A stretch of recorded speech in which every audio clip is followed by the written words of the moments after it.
Yeah, so for me, like that was one of the most interesting parts of the whole interview. Actually, I felt like there was a lot of there's a lot of stuff to unpack there. But I mean, first, what's the word? First reactions, like any off the head, like strong feelings you had when you heard something, or Yeah, I don't understand. I'm like, tell me more. So you say, okay, so it's not like I don't like sex, right? It's about I like my job. So there's more to this value. But what's that value, right? I realized it's a bit unclear because I didn't really get captured in the recording properly because what she said is that it gives me financial stability, allows me to live a decent life afford to do things that I can to just live a life. So that's the value that she sees in sex work. It's not so much the sex or the coming or the getting people off. It's the fact that this is the option to live. Right. I mean, well, then that gets. I mean, you could do the same in other jobs also. So I'm thinking it's not unique to this profession. True. So I mean, so that it was there, and the other one, when she said that, if not, you would just pick the most pretty girl, and right, and I'm thinking, yeah, of course, right. Yeah, and right. So I don't understand what. Okay, it would have been more helpful, I guess, to explain more. Okay, so some parts of the interview we had to cut out because there were certain things that she said would have identified who she was last. So we cut that out. So I can explain to you what she said in some of those parts.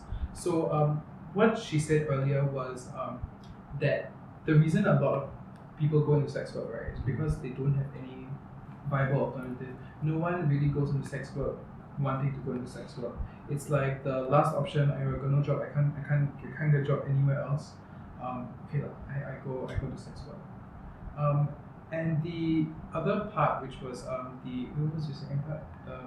The most pretty. The prettiest. Yeah. So she's saying that sex work is more than sex because if it's just sex, right, then the prettiest one will get it, and it makes sense, right? Like only the prettiest one will get. But then she also said that some clients actually. Okay, some parts we didn't record, so we asked her like, are there any clients who will come, book a sex worker and not have any sex, which they got. So again? Like you go get a sex worker, right? Then you don't have sex. Oh, but they come to visit. Yeah, they come to visit, and then there's but then she said that it's usually like after a few times. Then sometimes the sex worker after they have sex, and maybe there's like 5 minutes, right? They have sex. Then the next 55 minutes, 1 hour 55 minutes is this is my family. Show pictures of their family. Okay. Show them because sometimes there's no one to talk. Okay, I think it's partially also because as a sex worker, when someone talks to you, you come from a less judgmental place. So people, so there's that, and then sometimes it's hard for people to find people that you can talk to in a non-judgmental way. Also, I mean that's just my guess that could be why a lot of it's not about sex work, and sometimes you get in she said sometimes there's a lot of other things baggage that goes into the whole sex work thing, this person reminds me of someone else, therefore I pick them as opposed to the most pretty one. So there's a lot of psychology. I mean, later on we'll listen to some clips about other aspects of it, but that might elucidate it a bit better. But any other things?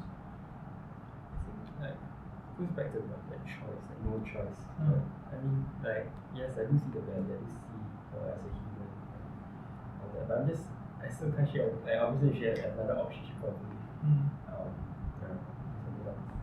Well, would she? I mean, I don't know, but I don't know if it's a very good reason to say that I couldn't find any other job, right? Because I really wonder if there really isn't any other job. Oh, okay. I mean, so yes, that's what you say, and I don't know if there's any way to. So I'm looking at it from a very, I guess, studying kind of point of view, right? Okay. So is there really nothing else to do? Okay, so in terms of let's just talk about education first. So you think about education.